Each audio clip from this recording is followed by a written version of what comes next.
What's going on, America? This is Kevin from Kevin's Corner. A knee slapper.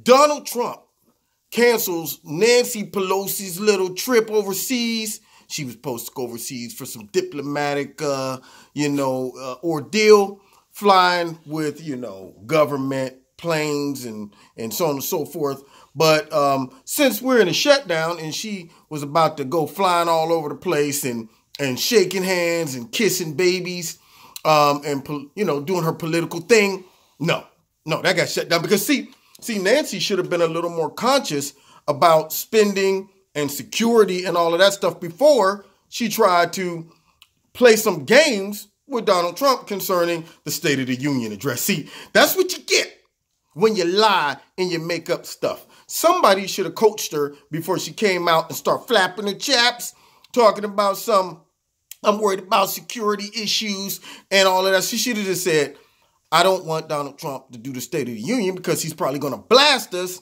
about this shutdown, knowing that all we're doing is prolonging things and don't want to fund the wall because of political reasons. And she didn't want to give him the airtime. So she makes up this bogus excuse about security issues and, concerns, and saying that maybe the Secret Service don't have time or the resources because of the shutdown to provide proper security. Even though she never picked up the telephone, hello, and called and said, excuse me, is this the Secret Service? Yeah, are y'all good with security for the State of the Union? Okay, you good? Okay. No, she didn't do that. So what she did is she just made some stuff up. She pulled the straight up rabbit out of the hat and then got called out for it. Even the people in her own party was like, ooh, yeah, we can't support that claim because you never reached out to the Secret Service. So we know you're just pulling that out your butt and you've been exposed. Now, to this day, I still don't understand why anybody in America can vote Democrat. But still, let's move on from here.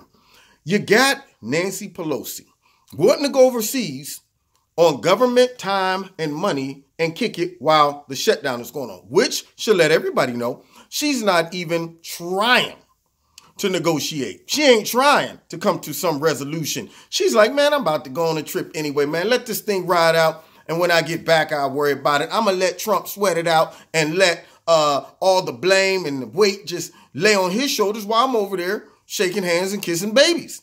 And by the time I get back, hopefully the polls will show that, Americans is getting upset and tired and we're setting it up for 2020. That's what we're doing. We don't care about the people who's out of work. That's not what we really care about. We act like we do, but we don't. What we care about is making Trump look bad for 2020. And see, if we mess around and fund this wall or we fund the border security as a whole, then it's going to look like Trump was successful. And it's going to look like he's making progress and he kept his promises. And then he's going to have a better shot in 2020. And we can't have that. So what I'm going to do is I'm going to go ahead and try to sabotage the State of the Union and bring up the government shutdown and money and security and all that stuff while also taking a trip overseas in government aircrafts. And what's funny is when they asked her about it, she was like, well, I don't know. They're like, well, if the president says he don't want to cancel it, what will you do? Will you still cancel? I don't know. We'll get to that road when we cross it. But I haven't heard anything from him for 24 hours. Yeah. She was already starting to celebrate too early. She had the hands up already. She was like, the champ is here. Yeah. And by the way, did you pack my bags? Because we're going to be leaving in about 12 what? Hold on. What happened? A letter came. The letter said, due to the government shutdown, I can't go. I got it. Well, I'm not going to use my own money to fly over there. Yeah, I'm used to living off the people. Yeah, that's what I do. I just live off the people. I make up rules. I break rules. And I subvert the law. And even though the laws that we put in place, but, who cares about those things? I'm just a person who obstructs and lives off the people. I make laws so they have to, shovel in my pockets.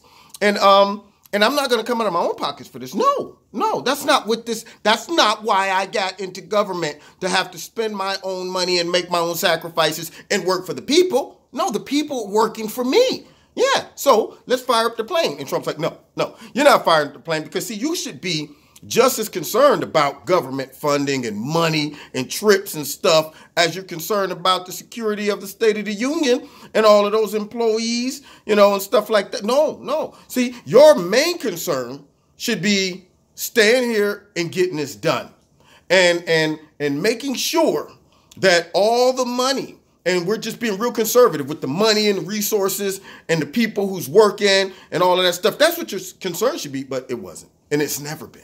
That's the thing about the Democrats and Nancy Pelosi. It never has been about the people. When all of the angel moms was at the White House and they were up there talking about all of their children who've been killed by illegal immigrants, did she come out of her office and go up and say, I'm so sorry, y'all, that your family members were victims of illegal immigrants? No. Did she come out and comfort them? Did she come out to even say, we're going to try to do something to make this right. I'm sorry for sanctuary cities. I'm sorry for whatever. No. She hid in her office like a coward. And just like all the Democrats do, they support everybody but Americans. Okay. And the bad part about it is they still up and down. We're the champion for women unless the woman is a victim of an illegal immigrant killing one of her children. Then not those women. Yeah. We all support Me Too unless the Me Too victims are victims of Bill Clinton. Then no, not them. Yeah. They support black people until black people either become conservatives or black people are victims of illegal immigrants. And then it's like, we can't come to your rescue. Yeah. They're so hypocritical. It is amazing to me. And it's a shame that her butt had planned on jumping on a government-funded aircraft and going overseas to kick it after she just got back from vacation with the rest of the Democrats. So that means she ain't trying to work this thing out. And President Trump pulled her card. That's what I love about him.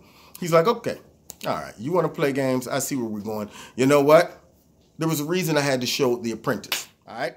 Yeah. This is his element. He's like, you know what? I'm going to outsmart you. You think you're funny? Everybody's like, and you know what made me mad is the liberal commentators acting like Trump's being immature, as if her canceling the State of the Union for some bogus reasons wasn't immature and petty.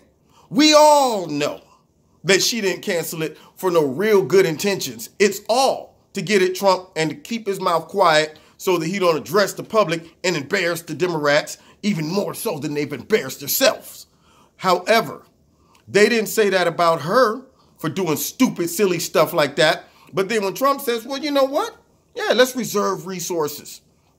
So yeah, let's shut that down. But hey, spin your own cheese. Oh, he's being petty. That's what he's doing. Not Nancy, though. But no, he's the one, even though Nancy started it by some stupid stuff. But yeah, it's Trump.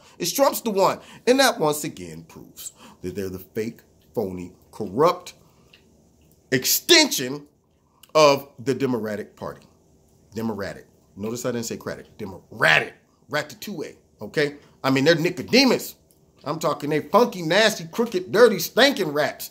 Musk rats. All right? Sewer rats. Dumpster rats. That's what they are. Now, you've been listening to Kevin's Corner. Yeah, I heard about that and I just chuckled. Say, get him. Give him straight body blows. Rocky, I'm talking them Clubber Lanes. Like, I'm going to get you. Give it to them until they come out with their hands up. No mas. Anyway, you've been listening to Kevin's Corner.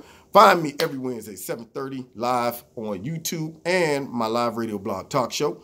Don't forget to check out Extreme Tees, my sponsor, and you can find the link in the bottom of this video.